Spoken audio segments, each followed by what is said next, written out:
the name. You can mention the name. Ni jina gani wamesema? Matiang'I. Wao wenyewe wameamua wanataka Matiang'I as their presidential candidate. Kenyans have decided hii mambo ya Ruto must go. Hata mtoto wa kindergarten ukimuuliza ile wimbo anapenda sana siku hii ni Ruto must go. Kwa hivyo hiyo sasa they are looking at us. This morning we have had a meeting of Jubilee leaders from the branches.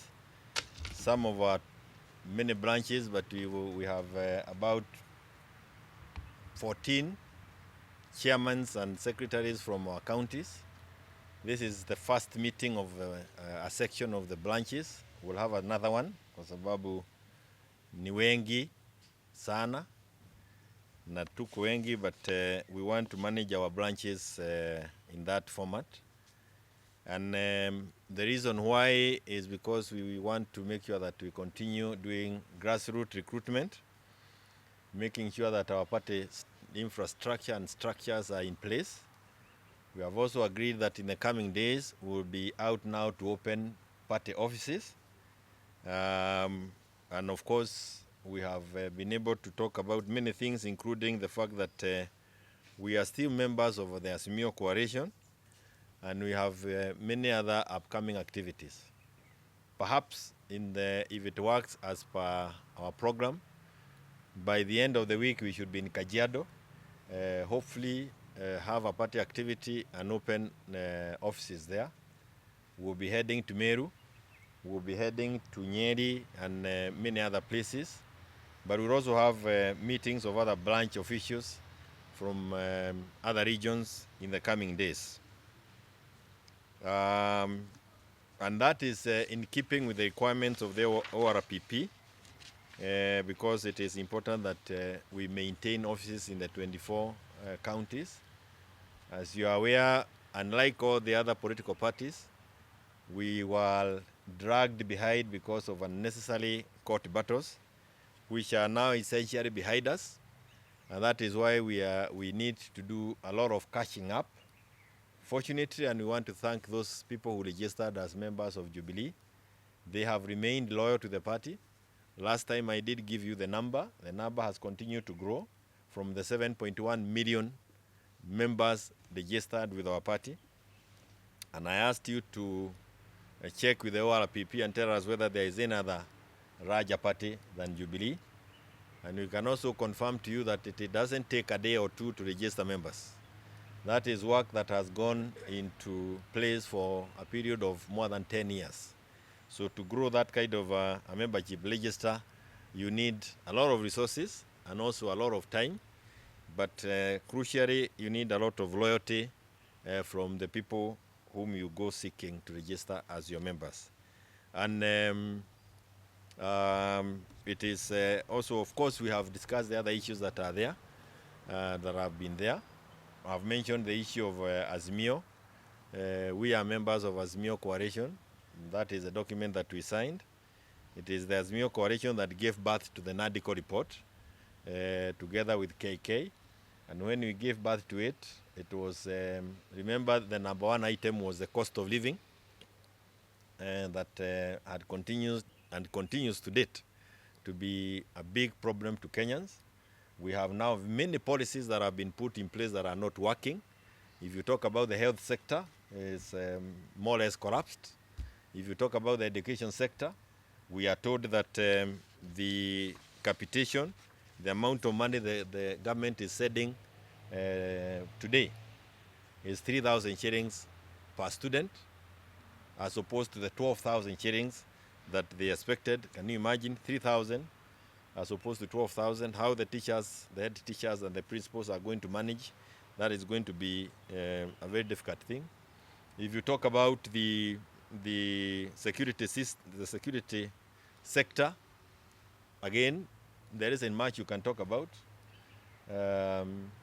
When you talk about vetting for those who wants to be issued with ID, we are not against any community, but it is a security issue that is of concern to all of us. We want Kenyans to get the IDs as easy as it can be possible, but at the same time making sure that we do not allow elements that will eventually become a problem to us as a nation. We also don't want that aspect to be used to league elections, because it is possible for that to be done. You can let in people through the boundaries, who can then become registered as voters, and that can tilt the voting desire or the outcome that Kenyans may desire come 2027 or earlier. And also remember, if you are talking about vetting of our communities along the boundary, it's not just the Somali. We have Busia is also a border area. We have Namanga, pia huko ni mpaka, the other side of Mount Elgon. All these are areas that communities that border others. And when you now come up with policies, they need to be uniform to all those who are there. I've talked about security, but I think security also goes hand in hand with the foreign policy. We supported Baba in his quest for the AUC position. Unfortunately, he didn't succeed. But we also need to ask ourselves as a country, and especially from the head of the state, how did we contribute to his failure to capture that seat? Are there people who didn't like our faces? Are there people who didn't like what we have stood for or what we may have said there before? Is it in keeping with us to host functions of other governments or functions from other countries within our country, who literally, for lack of a better word, people who are looking for ways of overthrowing the government in power in the neighboring country? Why would you want to host such a group in our country?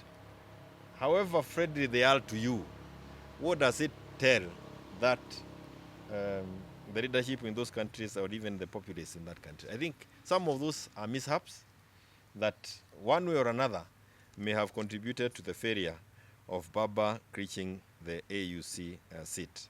I don't think there is anything that you can tell Kenyans. Kenyans have decided hii mambo ya Ruto must go.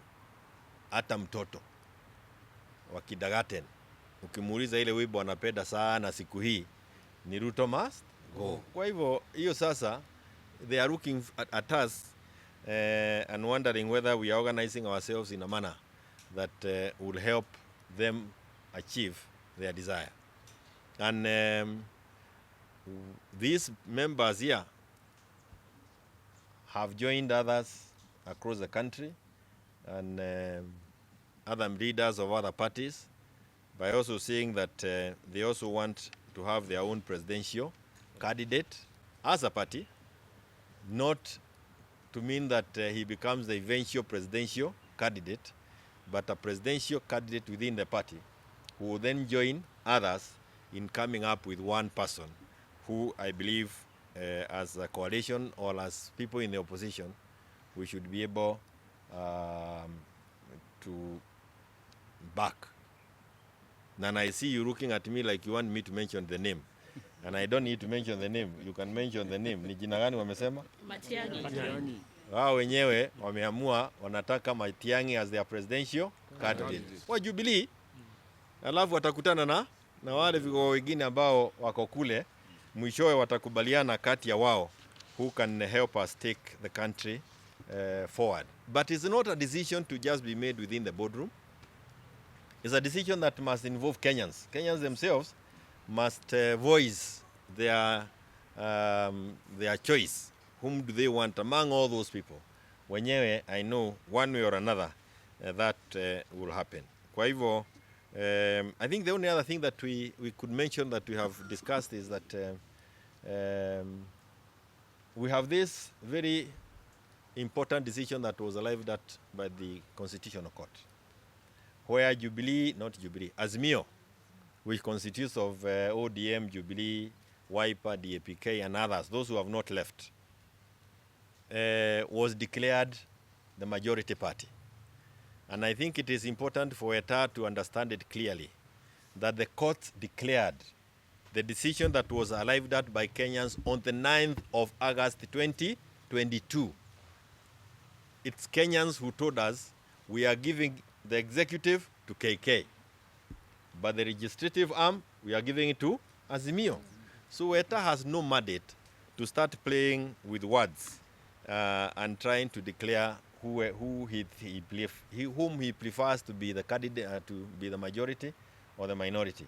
And we believe that in the coming days, now that Baba is back home, he should be able to call the Azimio team, and we address ourselves to the outcome of that case, and also how perhaps we should manage the affairs that come with it. We know that there are changes that are going on within Parliament for the various Parliamentary Committee, Departmental, and the other committees, session committees. And I believe that as that is happening, the strength of the parties on the floor will be respected.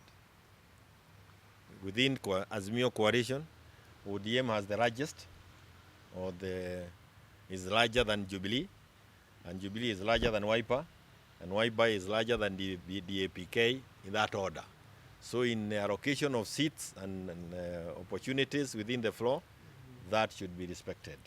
Because anything else would again mean that we are in total abuse of the coalition agreement that we entered into there before 2022. I don't think there is anything else that we would want to say juu ya hayo, lakini tunagojea kuona dunia inaenda namna gani.